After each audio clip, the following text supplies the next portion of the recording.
It looks like there are things na nagbago na, changes na nangyayari na, and it looks like these changes 'no, ay nagko-cause ngayon ng conflict sa mind or sa thoughts ng isang individual right in here connecting strongly to you. Let me see details related to this one. Yes, we have here this Page of Coins energy.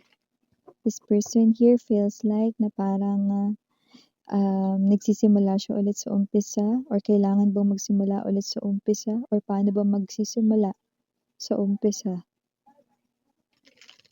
So let us see who is this person writing here and what is this person here trying to tell you guys? Because this person here could be wanting to tell you something like isang importanteng bagay yung gusto niya ritong sabihin sa inyo.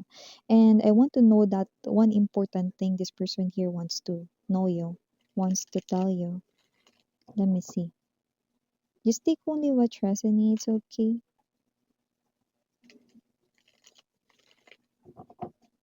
Let me see details related dito. Thank you so much, Archangel Michael, guardian angels of my collective, and even ancestors, guides. Thank you so much. Let me see your reading.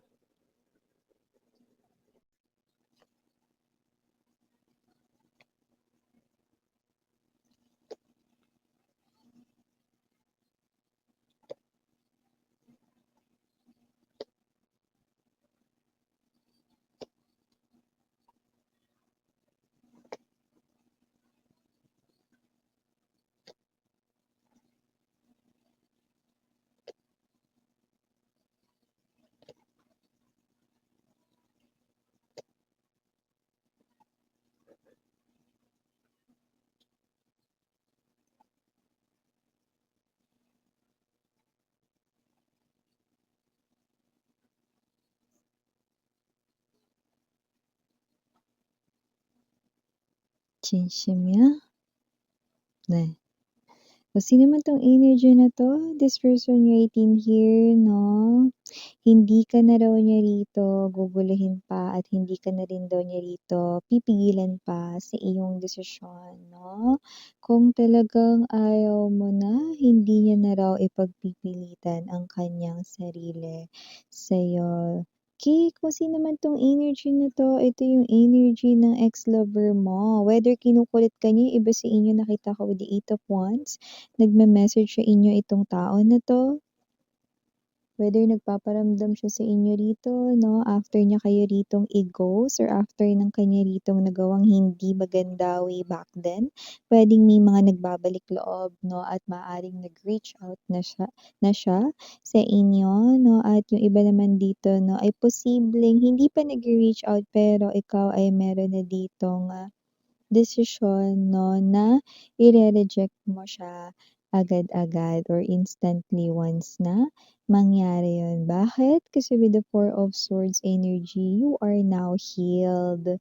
You are now someone here na pwedeng hindi mo na siya mahal or parang isa na lang siya rito, no, na parte ng iyong past or history. Yun na lang, no, at hindi na bahagi ng iyo ritong new chapter sa life. Okay? So, kung sino man tong energy na to, willing na raw siya ritong ibigay ang kagustuhan mo. Lalayuan ka na raw niya rito, no? At hindi mo na raw siya rito makikita, no? Forever and ever. Basta lang sa isang kondisyon. Yan, no?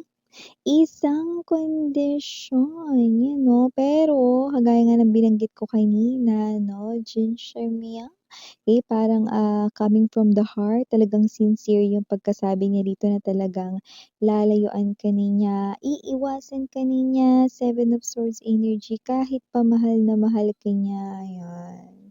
Queen of Cups energy, kung yan ang kagustuhan mo, basta lang sa iisang kondisyon. Oy, bago mo itaas ang kilay mo or ikunot ang noo mo, ang taong ito mga babes 'no, ay nakikita ko 'no, na mamaya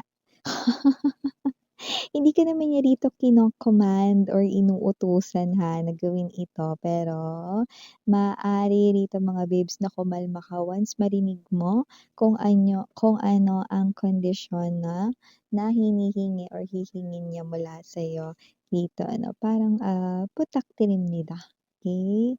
Parang, ito lang yung hihingin niya dito sa'yo, okay. So hi and hello there everyone. My name is Yan. Welcome new subscribers. Ito yung isang bias Puyaters. Thank you so much. Kung hindi niyo pala meron pa po tayong main channel ng The High Priestess. Ang link niya nasa description box ng reading na to. Mangyari lang na i-click yan para makarating kayo there. Araw-araw yung nag-upload tayo ng collective readings for all signs doon. And yun nga natin dyan dito. So, babae, lalaki, LGBT, lahat ay welcome. Possible rin mag-switch ang roles. Why? Because this is general reading and at the end of the day, everybody, you hold your free will with you. Like, free mo yung gamitin anytime, anywhere. So, sa nakikita natin dito, by the way, timeless ito, pwede nangyari na. Sa iba nangyayari na po ngayon, sa iba ay mangyayari pa lamang. Kaya naman, just take only what resonates, okay? But here, okay, this person here, no, ay, though parang medyo sad siya kasi nga parang tuluyan ka niya ritong lalayuan. No, yes, gagawin niya nga talaga ito. This is the truth that I'm seeing right in here. No, this person right in here will keep this promise. Eh, kung gagawin mo itong isang kondisyon na ito 'no. Siguraduhin niya lang Miss Yan na magandang pakinggan niyang kondisyon niya na yan, parang ako pa yung sinasabi niya rito kailangan gawin ko muna yan bago niya ibigay ang kalayaan ko, gano'n ba 'yun 'no? Teka, kumalma ka. Hinga malalim, inhale. Exhale, yan. Okey ka na ba 'no? Kasi nakikita ko rito ang kondisyon ay walang iba kundi Nine of Cups energy, justice. Basta lang ipangako mo daw, eh, 약속, eh, ipangako mo daw na magiging masaya ka. Oh, ote, hindi lahat ng mga ex na nanggo-ghost at hindi lahat ng mga umaalis sa buhay mo 'no, ay may ganitong realization. So, ibig sabihin nag-mature ang person mo during the separation because lumalabas na siya rito with the Emperor energy 'no, na nag-mature siya dito. So, naiintindihan niya na real love, genuine love. Kasi dati hindi niya alam yon. Kaya kung sino yeah, I'm hearing that song 'no. I wanna know what love is. I want you to show me. Yan, 'di ba? Dahil nafi-feel mo yun sa kanya, ngayon alam niya na kung ano ang love, 'di ba? So, kung sino man 'tong energy na 'to with the Emperor din dito, nakikita ko ano na eh, meron siya ditong isang salita. Hindi raw siya dito gagalaw, hindi raw siya dito gagawa ng anumang actions in the future para guluhin ka ulit, 'no, or i-message ka ulit 'no, basta ipangako mo lang na magiging masaya ka. Ate. Ano masabi mo dun Miss Yan? Nagsasabi naman siya ng totoo, totoong galing ito sa kanyang heart 'no, at, nakikita kong paninindigan niya talaga 'yan. Okay. At nakikita ko rin dito mga babes na itong person na 'to, though sad 'no, iki-keep niya rin pa rin sa kanyang sarili rito ang mga ala-ala or memories ninyo 'no, hanggang sa kanya ritong, journey 'no, sa future, okay, na wala kayo rito sa tabi niya. Hindi niya na talaga kayo dito gagambalain pa 'no, pero nakikita ko rito na may mga, distant future na mga parang mga pangyayari rito na hindi niya mapipigilan na tumulong sa'yo, pero hindi niya ipapaalam na siya yun, 'yan. So, whatever the case may be 'no, because this person here ay, someone na iki-keep ang inyong memories dito 'no, Six of Cups 'no, and the Three of Wands. Iki-keep ang inyong memories up until sa kanya ritong future. Kasi nakikita ko rito na itong tao na 'to 'no, ay talagang hindi mawawalan ng pakialam sa'yo.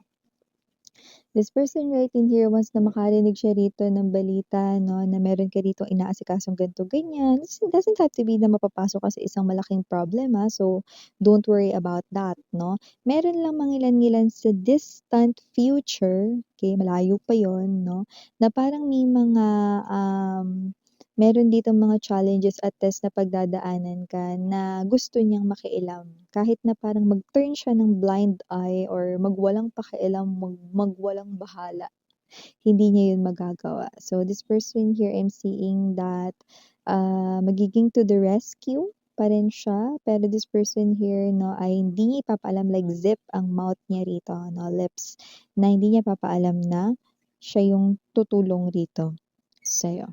Okay? So whatever the case may be, I do pick up that this person here will still be present in your distant future, no? Pero hindi rito magpapakita na sa'yo, hindi rito, no, na magsasabi na ako yon, tumulong sa'yo or gumawa ng ganito ganyan, like hindi. Okay? The least that he or she can do is ganun lang, no?